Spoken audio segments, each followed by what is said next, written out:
అతిథి గౌరవ భారత ఉపరాష్ట్రపతి శ్రీ ముప్పవరపు వెంకయ్య నాయుడు గారిని కలాం గారితో వారికి ఉన్న అనుభవాల గురించి చెప్తూ వారి అమూల్యమైన సందేశాన్ని చిన్నారులకు ఇవ్వవలసిందిగా కోరుతున్నాం. Chairman Shri Satish Reddy garu, Kalam institute of youth excellence వ్యవస్థాపకుడు Shri Naresh garu, Kalam institute of youth excellence trustee Shri Pidikidi Gopal garu, Gandhi global family chairman doctor Gunna Rajender Reddy garu, Kuldeep Didi, Brahma Kumari, ఈరోజు మనం వారి యొక్క ఈ ప్రాంగణంలో ఈ పవిత్ర కార్యక్రమాన్ని జరుపుకుంటూ ఉన్నాం. ఇవాళ వివిధ ప్రాంతాల నుంచి వచ్చిన యొక్క యువ మిత్రులకు, చిన్నారులకు అందరికీ నా హృదయపూర్వక శుభాకాంక్షలు, అభినందనలు. తమ భవిష్యత్తు గురించి ఆలోచించేవాళ్ళు గొప్పవాళ్ళు అయితే, దేశ భవిష్యత్తు గురించి ఆలోచించేవాళ్ళు మహనీయులుగా ఎదుగుతారు. భారతదేశ భవిష్యత్తు గురించి కలలు కని సాకారం దిశగా కృషి చేసిన ఆధునిక మహర్షి శ్రీ ఏపీజే అబ్దుల్ కలాం గారికి ముందుగా నేను నివాళులు అర్పిస్తూ ఉన్నాను. భారత రక్షణ వ్యవస్థకు అణుశక్తిని జోడించి మిసైల్ మ్యాన్ ఆఫ్ ఇండియాగా పేరుగాంచిన శ్రీ అబ్దుల్ కలాం మాజీ రాష్ట్రపతిగా, అధ్యాపకుడుగా, మేధావిగా భవిష్యత్తు భారతానికి మార్గదర్శనం చేశారు.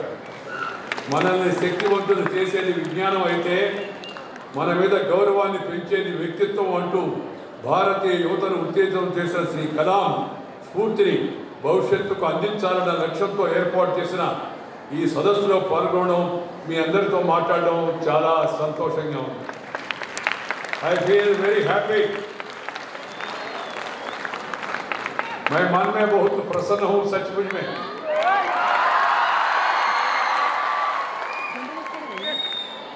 देश का भविष्य आप लोग हैं, युवा, इसलिए आप लोगों के मिलकर देश का भविष्य बच्चों के साथ मिलके मेरा मन में बहुत आनंद हो रहे. మిమ్మల్ని అందరినీ చూసినప్పుడు మీ నవ్వులు, మీ కేరింతలు, మీ ఉత్సాహాన్ని, మీ ఉత్తేజాన్ని గమనించినప్పుడు నాకు మనసులో మరింత విశ్వాసం కలుగుతూ ఉంది. ఈ భారతదేశానికి బంగారు భవిష్యత్తు ఉంది. శ్రీ కలాం లాంటి ఎందరో మహనీయులకు భారతదేశం జన్మనిచ్చింది. అలాంటి పుణ్యభూమి మీద జన్మించినందుకు ఒక భారతీయుడిగా ప్రతి ఒక్కరూ గర్వపడాలి. Feel proud that you are Indian.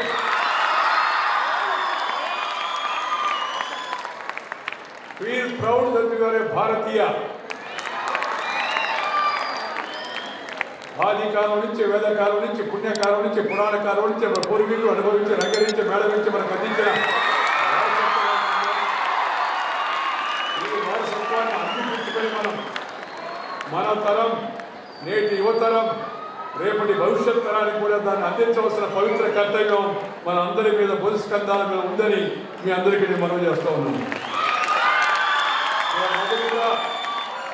మొదటిగా నేను మీకు ఇచ్చే సలహా ఏంటంటే, భారతీయుడిగా జన్మించినందుకు, భారత గడ్డపై నివసిస్తున్నందుకు ముందు గర్వించు, గర్వపడు. నేను భారతీయుడిని తల ఎత్తుకొని, ఛాతీ విరుచుకొని ముందుకు చూసి, ఎస్ ఐఎమ్ ఎన్ ఇండియన్ అని ప్రతి ఒక్కరూ చెప్పగలుగుతారు. మన సంస్కృతి సంప్రదాయాలను గౌరవిస్తూ, మన పెద్దలు అందించిన విలువలను పాటిస్తూ ముందుకు సాగాలి. సర్వే జనా సుఖినో భవంతు అనే మన ప్రాచీన సూక్తిని దృష్టిలో ఉంచుకొని మనం చేసే పనిని ఏదైనా నలుగురికి ప్రయోజనాలు చేకూర్చే మనస్తత్వాన్ని అలవర్చుకోవాలి. మన దేశం పురాతనమైంది, ప్రాచీనమైన సంస్కృతి మంది. ఈజిప్ట్, ఏథెన్స్, గ్రీస్, రోమన్ ఇవి కూడా ప్రాచీన సంస్కృతులే. కానీ ఆ సంస్కృతులు నేడు ఎలా ఉన్నాయి, భారతీయ సంస్కృతి భారతదేశం ఎలా ప్రగతి పదంలో ముందుకు వెళ్తుందో ఒక్కసారి మనందరం ఆలోచించాల్సి ఉంది. ఎందుకంటే మన జాతి ఎప్పుడు కూడా ప్రపంచ శాంతిని కాంక్షిస్తుంది. మన దేశం ఒకప్పుడు ఆర్థికంగా సుసంపన్నంగా ఉండింది, ప్రపంచ దేశాలతో వాణిజ్యం చేసింది. భారతదేశాన్ని ఒకప్పుడు విశ్వగురు అన్నారు. ప్రపంచంలోని అనేక దేశాల నుంచి వచ్చి నలంద, తక్షశిల, పుష్పగిరి, విక్రమశిల అలాంటి విద్యాలయాల్లో విదేశస్తులు చదువుకున్నారని హ్యూయన్ సాంగ్, పాహ్యాన్ లాంటి చరిత్రకారులు రాశారు, చెప్పారు. ఆర్థికంగా శక్తివంతమై ఉండి మేధోపరంగా ఎంతో గొప్పతనం ఉన్నా భారతదేశం ఎప్పుడూ ఎవరిపైనా దండయాత్ర చేయలేదు. అది మన గొప్పతనం. That is the greatness of India. We never attacked any country. All the other small countries, Sam, Dick and Harry, they came and attacked us, ruled us, ruined some of our minds also. విదేశస్తులు వచ్చి మన దేశంపై దండయాత్ర చేసి మనల్ని ఆక్రమించి దేశాన్ని దోచుకొని మన సంస్కృతిని నాశనం చేసి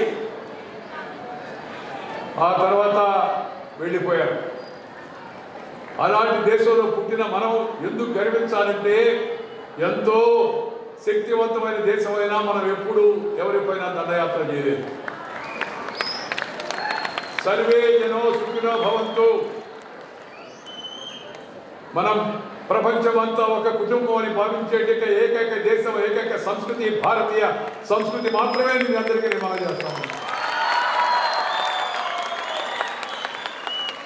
అందుకే ప్రతి ఒక్కరూ మనందరం కూడా స్ఫూర్తితో ముందుకు సాగవలసి ఉంది. ఇవాళ కలాం గారి యొక్క విజన్ మనమంతా దాని గురించి స్ఫూర్తి తీసుకోవడానికి వచ్చాం. ముందుగా నేను మీకు చెప్పే రెండవ సలహా ఏంటంటే nation first. Party, profession, business next, self last. దేశం ముందు, రాజకీయం తర్వాత, వ్యక్తి స్వార్థం ఆఖరున. కానీ కొంతమంది ఇప్పుడు ఆఖరి నుంచి మొదలు పెడుతూ ఉన్నారు. Self first, party next, nation last అని. అది కాదు. మనం nation first, party next, business next, profession next, self last. That should be our motto. క్రమశిక్షణ, బీ డిసిప్లిన్, ఐకమత్యం, యూనిటీ, సామాజిక స్పృహ, సోషల్ కాన్షియస్నెస్, అంకిత భావం, కమిట్మెంట్ అండ్ డెడికేషన్, కష్టపడి పనిచేసే మనస్తత్వం, హార్డ్ వర్క్. ఈ లక్షణాలున్న ప్రతి ఒక్కరూ జీవితంలో పైకి రాగలరు. If you have these qualities you will definitely come up in life. ఇష్టపడి కష్టపడితే నష్టపడేది ఏమీ లేదు. ఇష్టపడి కష్టపడితే నష్టపడేది ఏమీ లేదు. దేశం అంటే మట్టి కాదో, దేశం అంటే మనుషులో అని గురుగారు అప్పారావు గారు చెప్పారు. వారి మాటల్లోని సత్యాన్ని అర్థం చేసుకుని మనం ముందుకు సాగాలి. భారత మాతకు జై అంటే అర్థమైంది. భారత మాత చిత్రపటానికి జై కాదు, లేదా భౌగోళిక స్వరూపానికి జై కాదు. భారత మాతకు జై అంటే ఈ భారతదేశంలో అటక్ నుంచి కటక్ వరకు, కన్యాకుమారి, కాశ్మీర్ వరకు ఉన్న యొక్క irrespective of caste, creed, sex, religion and region, all Indians are one. We are one nation, one nation, one. ఈ భావం మనకు ఉండాలి. ఈ దేశంలో పుట్టిన ప్రతి ఒక్కడు, పెద్దవాళ్ళు కానీ, చిన్నవాళ్ళు కానీ, ధనికులు కానీ, పేదవాళ్ళు కానీ, గ్రామీణులు కానీ, పట్టణవాసులు కానీ, చదువుకున్న వాళ్ళు కానీ, చదువు రాని వాళ్ళు కానీ, ముస్లింలు కానీ, క్రైస్తవులు కానీ, హిందువులు కానీ, ఫార్వర్డ్ కానీ, బ్యాక్వర్డ్ కానీ, అందరికీ జయమగుగాక. అదే అదే అదే భారత మాతకు జయ అంటే దాని అర్థం వాళ్ళకు జయం. జై హింద్ అంటే అర్థం ఏంటి? హిందుస్థాన్ జయ హో. అది మన యొక్క అర్థంగా మనం భావిస్తున్నాం. కలలు కనండి, వాటి సాకారానికి కృషి చేయండి అని అబ్దుల్ కలాం గారు ఇచ్చిన సందేశం. Dream high, work hard, dream high, aim high, work hard. కేవలం పగటి కళ్ళ కంటే ముందుకు వెళ్ళలేము. కష్టపడాలి, ఇష్టపడాలి, నష్టపడినా పనిచేయాలి. అప్పుడే నీ కళలకు సాకారము, దానికి ఒక ఆకారము, దానికి ఒక ప్రాకారము వస్తుంది. దానికి నీ సహకారం చాలా అవసరమైన విషయాన్ని మనందరం కూడా గుర్తుపెట్టుకోవాల్సి వస్తుంది. నిష్ప్రయోజనం అనుకునే కళలకు నూతన భాష్యం చెప్తూ కళలు ఆలోచనలు అవుతాయి, అవి వాస్తవ రూపం దాలుస్తాయంటూ స్ఫూర్తిదాయక సందేశాన్ని అందించారు డాక్టర్ కలాం గారు. బాల్యం నుంచి తుది శ్వాస వరకు వారి జీవితంలోని ప్రతి నిమిషం మనందరికీ స్ఫూర్తిదాయకం. Every minute of his life is an inspiration to all of us. ఎంత గొప్ప కీర్తి ప్రతిష్టలు సంపాదించినా సాదా సీదాగా జీవించారు. అతి కొద్ది మందిలో అలాంటి వారు అబ్దుల్ కలాం గారు ఒకరు అని మన విషయాన్ని గుర్తుపెట్టుకోవాలి. శ్రీ కలాం ఎదుగుదల ఒక్క రోజులో జరిగింది కాదు. దాని వెనక ఆయన కఠోర శ్రమ, హార్డ్ వర్క్, క్రమశిక్షణ, డిసిప్లిన్, డెడికేషన్, డివోషన్ ఇవన్నీ ఉన్నాయి. ఆర్థిక పరిస్థితులు సహకరించకపోయినా ఉన్నత లక్ష్యాలను నిర్దేశించుకుని అహోరాత్రాలు శ్రమించి దేశమే కాదు ప్రపంచమే గర్వించేట శాస్త్రవేత్తగా ఎదిగారు Shri Abdul Kalam. The world has recognized him, started respecting him. The entire world, not only India. That is the greatness because of his dedication, because of devotion. We should follow his examples. Shri Kalam గారి జీవితంలో ఏ సందర్భం కూడా నల్లేరు మీద నడకలా సాగలేదు. అడుగడుగున ఎన్నో సవాళ్లు, అన్నిటినీ అధిగమించి ఎదిగారు. వర్షానికి పక్షులు గూళ్ళు వెతుక్కుంటే గద్ద మాత్రం మేఘాలపైన ఉంటుంది అంటూ విజేతల లక్షణాన్ని చెప్పిన కలాం దాన్ని ఆచరణలో చూపించి నిజమైన విజేతగా ఎదిగారు. Is the real winner, is the real achiever. భారత తొలి స్వదేశీ ఉపగ్రహ నౌక SLV-3 అభివృద్ధిలో కలాం గారి పాత్ర కీలకం. ఈ ప్రయోగంతో అంతర్జాతీయ యవనికపై భారతదేశ కీర్తి పతాకం రెపరెపలాడింది. అనంతరం PSLV నిర్మాణాన్ని ముందుండి నడిపించి 2 దశాబ్దాల పాటు అంతరిక్ష పరిశోధనలో కీలక భూమి పోషించారు. అగ్ని, పృథ్వీ వంటి క్షిపణుల ద్వారా భారత రక్షణ వ్యవస్థను బలోపేతం చేశారు. ప్రపంచవ్యాప్తంగా మారుతున్న పరిస్థితుల నేపథ్యంలో భారత్ కూడా అణుశక్తిగా ఎదగాలన్న మాజీ ప్రధాని స్వర్గీయ శ్రీ అటల్ బిహారీ వాజ్పేయి గారి యొక్క ఆలోచనలతో పోఖ్రాన్ 2ను విజయవంతం చేసింది అబ్దుల్ కలాం గారి యొక్క కృషి అని మీ అందరూ కూడా మనం చేస్తాము. అంతర్జాతీయ ఆంక్షలు, ఇంటర్నేషనల్ శాంక్షన్స్, ఒత్తిడులు, ప్రెషర్స్, నిఘాల మధ్య శ్రీ అటల్జీ చొరవ, కలాం గారి చిత్తశుద్ధితో భారతదేశం విజయవంతంగా అణుపరీక్ష నిర్వహించగలిగింది. After the Pokhran, India is being recognized and respected worldwide thanks to the vision of Dr. Kalam and the leadership of Sri Atal Bihari Vajpayee. Sri Abdul Kalam was a versatile personality. He excelled in whatever he did. His contribution to nation building is immense. In recognition of his service to motherland, he was awarded the coveted civilian award Padma Bhushan in 81, Padma Vibhushan 1990, and the highest civilian award Bharata Ratna in 1997. He is the jewel of India. భారతదేశంలో ఉద్భవించిన రత్నాల్లో ఒక మహారత్నం Abdul Kalam. As a young boy from humble background, just now Satish Reddy was explaining about his background. Born in an ordinary family, I have been to his house. The corners, Baidens, reigns in Ramanathapuram in a small house in an ordinary family. He was born and he studied in a government school, not the convent. Initially not the English medium. Studied in local language, studied in his native place, then worked hard. And then he rose to the highest office of President of India. That is the achievement of Abdul Kalam. He is a shining example that human beings can save their lives through the will, persistence, ability, and sheer courage. His character, commitment, and inspirational vision inspires the youth of the country. ఇక్కడ కూర్చున్న మీరంతా రేపటి భారతదేశ భవిష్యత్తు. You are the future of India. You are the future of Telangana. You are the future of Telugu people. You are the future of Bharat. అందుకే కలాం గారు అభివృద్ధి చెందిన భారతదేశాన్ని యువతలో చూశారు. He used to love children. He used to inspire youth. He wanted to spend more time with the youth. Even though his last breath was reaching the youth in the northeast. Till the last breath. తన జీవితంలో వచ్చిన ప్రతి అవకాశాన్ని యువతను చైతన్యపరిచేందుకు ఆయన ఎప్పుడూ ఉపయోగించారు. రాష్ట్రపతి పదవీ కాలం ముగిసిన తర్వాత కూడా ఇదే మార్గంలో ఆయన ముందుకు సాగారు. He was retired as a president, but not tired in public life. He was working till the last breath. వారి జీవిత చరిత్ర వింగ్స్ ఆఫ్ ఫైర్, వారి రచనలు ignited minds, India 2020, an envisioning an empowered nation వంటి 10 పుస్తకాలు భారతీయ యువత గుండెలను హత్తుకున్నాయి. వారి ఆలోచనలు ప్రేరణగా నిలిచాయి. వారి పుస్తకాలను చదువుతూ నేను ఉద్వేగానికి గురైన సందర్భాలు అనేకం. వారి క్రమశిక్షణ, వారి పట్టుదలను యువత అర్థం చేసుకోవాలి. తరగతి గదుల్లో, ఇంటి గోడలపైన ఇలాంటి మహనీయుల సూక్తులు రాసుకోవడమే కాదు, వాటి లోతును అర్థం చేసుకొని ఆచరించాలి. అప్పుడే అది నిజమైన అవార్డు అవుతుంది. The real tribute to Kalam is not by erecting statues and memorials. They are required to get inspiration.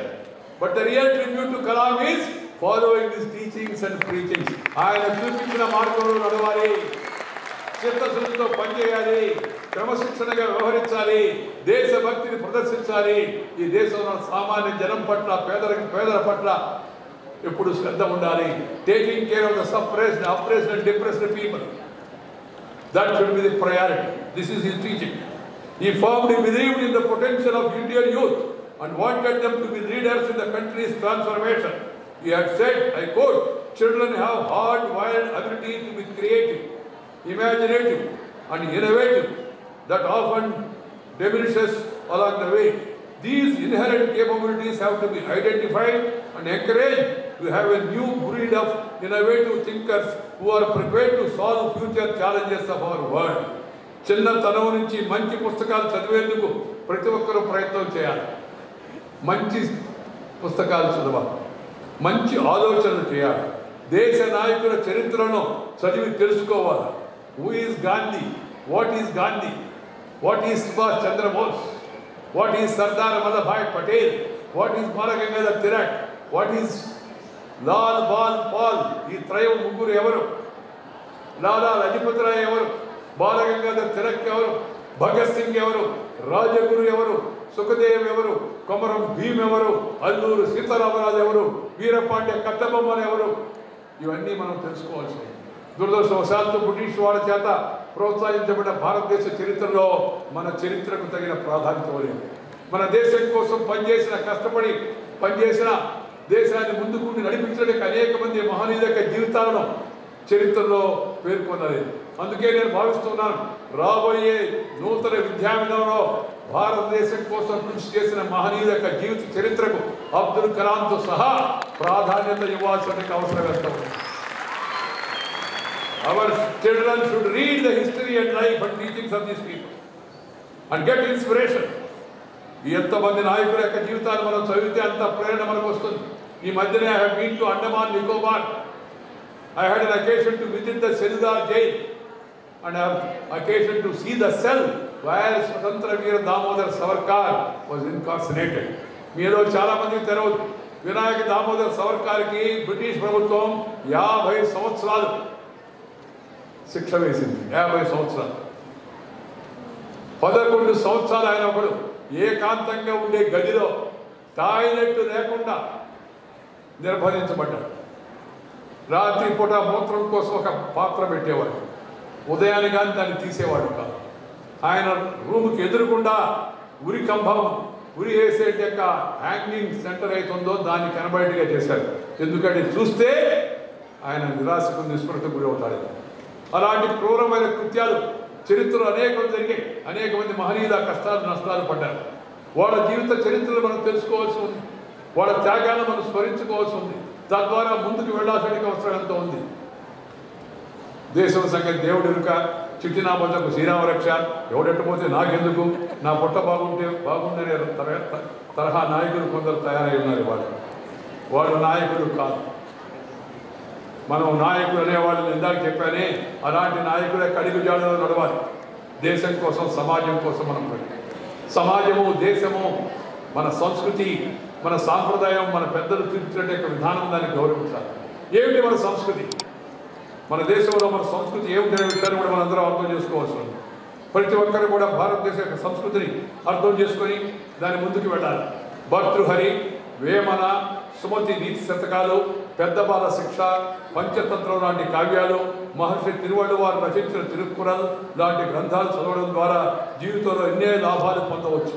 మన ప్రాచీన ఋషులు, నవీన వైతాళికులు, ఎందరో మహానుభావులు, కందుకూరి వీరేశలింగం పంతులు, నేను ఇందాక చెప్పినట్టుగా గురజాడ అప్పారావు, రాజా రామ్మోహన్ రాయ్ నుంచి, బసవేశ్వరుడి దగ్గర నుంచి, మరి తిరువళ్ళు వారి దగ్గర నుంచి, సుబ్రహ్మణ్య భారతి దగ్గర నుంచి అనేక మంది మహనీయులు కవిత్వాలు రాశారు దేశం కోసం, ధర్మం కోసం, సంస్కృతి కోసం.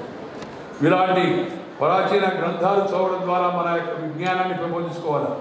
చదువు అనేది ప్రతి ఒక్క కుటుంబం యొక్క ఆర్థిక, సామాజిక స్థితిని మెరుగుపరుస్తుంది. అయితే ప్రస్తుతం అది లక్ష్యం కోసం కాకుండా కేవలం డిగ్రీ సంపాదించే మార్గంగా చదువు. Please know, education is not for employment alone. Education is for enhancement of knowledge. Education is for enlightenment, education is for empowerment, and education is for employment also. It is very important. చదువు కేవలం ఉద్యోగ సముపార్జన కోసం కాదు, చదువు విజ్ఞానాన్ని పెంపొందించుకోవడం కోసం, అజ్ఞానాన్ని పాల్గొనడం కోసం, ప్రాపంచిక జ్ఞానాన్ని తెలుసుకోవడం కోసం. అలాంటి చదువు పట్ల మనందరం కూడా శ్రద్ధ పెట్టాల్సిన అవసరం ఎంతో ఉంది. విద్యలోని పరమార్థాన్ని అర్థం చేసుకోవాలి.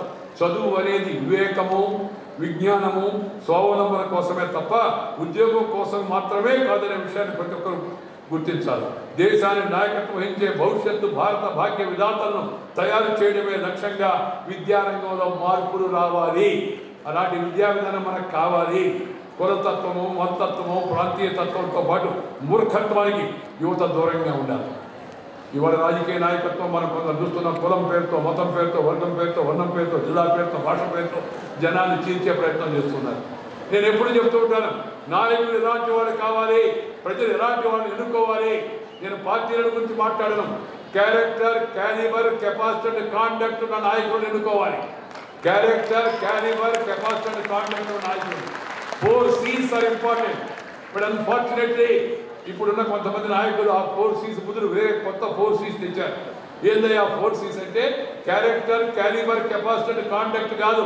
Cost, community, cash, criminality. ఈ 4 C's. ప్రజా జీవనంలో వీటి ప్రాముఖ్యత ఉండకూడదు. వీటి ఆధారంగా, వీటి ప్రాతిపదికగా నాయకత్వాన్ని ఎంచుకోకూడదు. ఏ స్థాయిలో అయినా సరే.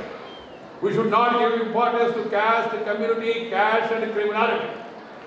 అప్పుడు ప్రజాస్వామ్యానికి అర్థమే ఉండదు, అది వ్యర్థమవుతుంది. అందుకే మనం చూస్తూ ఉన్నాం, అప్పుడప్పుడు అలా జరుగుతుంది. అందుకని యువత ముఖ్యంగా ఇలాంటి సంకుచిత మనస్తత్వానికి దూరంగా ఉండాలి. విశాల భారతీయ తత్వాన్ని అర్థం చేసుకోవాలి. మన ప్రాచీనులు మనకు అందించిన వారసత్వాన్ని గుర్తుపెట్టుకోవాలి. సామాజిక దురాచారాలపై ఎలుగెత్తి మాట్లాడాలి. ఇప్పటికీ కులం పేరుతో పెద్ద కులం, చిన్న కులం, ఆ పేరుతో మనసంతా వ్యాకులం. ఎందుకు అలాంటి పరిస్థితి రావాలి? ఎవరు పెద్ద కులం, ఎవరు చిన్న కులం అని ఎవరు చెప్పారు? వేదాలు చెప్పాయా? వాంగ్మయం చెప్పిందా? లేదు, మధ్యలో వచ్చింది. మధ్యలోనే ఈ అడ్డుగోడలు తొలగించాల్సిన అవసరం. అదేవిధంగా స్త్రీలు పురుషుల మధ్య ఈ భేదం, ఆడవాళ్ళు అంటే వాళ్ళు అసమర్థులని, పురుషులు చాలా ఇదని ఎవరు చెప్పారు? మన దేశ చరిత్ర మనం చూస్తే, మన దేశంలో ఉంటే ఆదికాలం నుంచి, వేదకాలం నుంచి, పురాణ కాలం నుంచి మన పూర్వీకులు మనకి ఇచ్చిన శాస్త్రాలు చూడండి. పురాణాల్లో లక్ష్మీదేవి, పురాణాల్లో సరస్వతీదేవి, పురాణాల్లో దుర్గాదేవి. పురాణాన్ని నువ్వు నమ్మితే, నమ్మమనే నేను చెప్పను, కానీ పురాణాల్లో ప్రాముఖ్యత వాళ్ళకి. ఆ తర్వాత ఈ దేశంలో ఉండే నదులు గంగా, యమున, కావేరి, మహానది, బ్రహ్మపుత్ర, కృష్ణ, పెన్న, శబరి నదుల పేర్లు కూడా మహిళల పేర్లు ఉన్నాయి ఈ దేశంలో.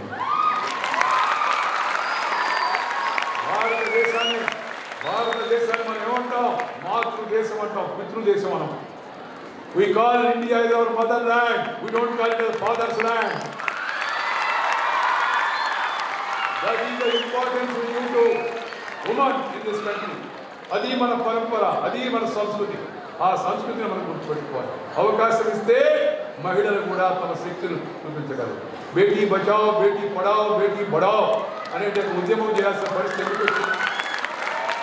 ఈ భేదభావాన్ని విస్మరించాలి. మహిళలకు కూడా సమాన అవకాశాలు కల్పించాలి. అవకాశం కల్పిస్తే వాళ్ళు కూడా అనతి కాలంలోనే పై స్థాయికి ఎదగలరని మన చరిత్ర చెప్తూ ఉంది. దానితో పాటు ప్రజాస్వామ్య దేశంలో, స్వతంత్ర భారతదేశంలో హింసకు తావులేదు. చాలా కొంతమంది చెప్తున్నారు కొత్త విధానం ఇప్పుడంతా no bullet gets you power అని. Bullet will never get you power.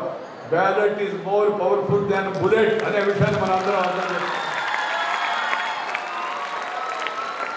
ప్రశాంతంగా వెళ్ళి లోపలికి వెళ్ళి రహస్యంగా నువ్వు ఓటు వేస్తే మహామహులందరూ దిగిపోయారు కూడా గతంలో. తారుమారు అవుతుంది మన భవిష్యత్. So ballot is more powerful than bullet. This bullet power through barrel of the gun is an outdated philosophy. We must reject it totally. Violence is no solution. Revolution will never come to bullet. That too in a modern country, in a developing country, in a democratic country. India is the largest parliamentary democracy in the world. ప్రపంచంలో పెద్ద parliamentary వ్యవస్థ మన దేశం. కొంతమంది మనకు నిధులు చెప్పడానికి ప్రయత్నం చేస్తున్నారు. వీళ్ళందరూ ప్రజాస్వామ్యంలో తప్పటడుగులు కూడా వేయకముందే మనం గొప్పటడుగులు మనం ముందుకు వేసాం. ఈ దేశం ముందుగా మహిళలకు ఓటు హక్కు కల్పించాం. మనం అడల్ట్ ఎడ్యుకేషన్ పెట్టాం మన దేశం. అడల్ట్ ఫ్రాంచైజ్ పెట్టాం మన దేశంలో. మనం అంతా కూడా మన దేశం అలాంటి గొప్పది. మనకి ఇప్పుడు చరిత్ర నేర్పిందామని కొంత ట్రై చేస్తున్నారు. మన దేశం యొక్క అంతర్గత వ్యవహారాల్లో జోక్యం చేసుకుందామని కొంతమంది సలహాలు ఇస్తున్నారు. కొంతమంది మన యొక్క సెక్యులరిజాన్ని కూడా చెప్తూ ఉన్నారు. సెక్యులరిజం అంటే ఏంటి? సర్వధర్మ సమభావన. రాజ్యాంగం రాకముందు భారతీయ సంస్కృతిలో సర్వధర్మ సమభావన, అందరం ఒకటే అనే భావం మొదటి నుంచి secularism is there in the blood of every Indian. ప్రతి ఒక్కటి మనన్న యువతుల్లో అందరిలో కూడా సర్వధర్మ సమభావన. ఎందుకంటే share and care is the core of Indian philosophy. Share and care is the core of Indian philosophy. నేను మతాల గురించి మాట్లాడాలా? మతము వ్యక్తిగతము. మతము నీ వ్యక్తిగతము, నీ అభిమతం అది. కానీ నేను చెప్తుంది ఏమి చెప్తూ ఉందంటే, చీమకు చక్కెర పెట్టి, my dear children hear very carefully, చీమకు చక్కెర పెట్టి, పావుకు పాలు పోసి, చెట్టుకు బొట్టు పెట్టి, పశువుకు దండం పెట్టే పవిత్రమైన జాతి మనం. చీమకు చక్కెర పెట్టి, చీమకు ఉంటుందా? చీమకు చక్కెర పెడతాం మనం. పావుకు పాలు పోస్తాం, పావు కాటేస్తుందా? ఆయన పాలు పోస్తాం. పిట్టకు గింజలు వేస్తాం, పిట్టలు వస్తే గింజలు వేస్తూ ఉంటారు చూస్తాం మేము. పశువుకు గ్రాసం గడ్డి పెడతాం, చెట్టుకు దండం పెడతాం. అలాంటి సంస్కృతి మనం. ప్రకృతిని ప్రేమించడం, ప్రకృతితో కలిసి జీవించడం మన జీవన విధానంలో భాగాలు కావాలి. అందుకే నేను మీ అందరికీ కూడా కోరుతున్నాను, love and live the nature. Love and live with the nature. Nature, culture together for better future. This has to be understand.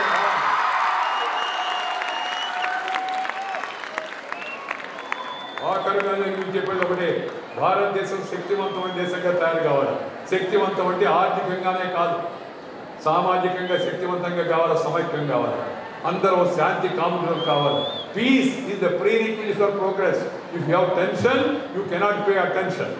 So reduce the tension, provide the peace. That is very much.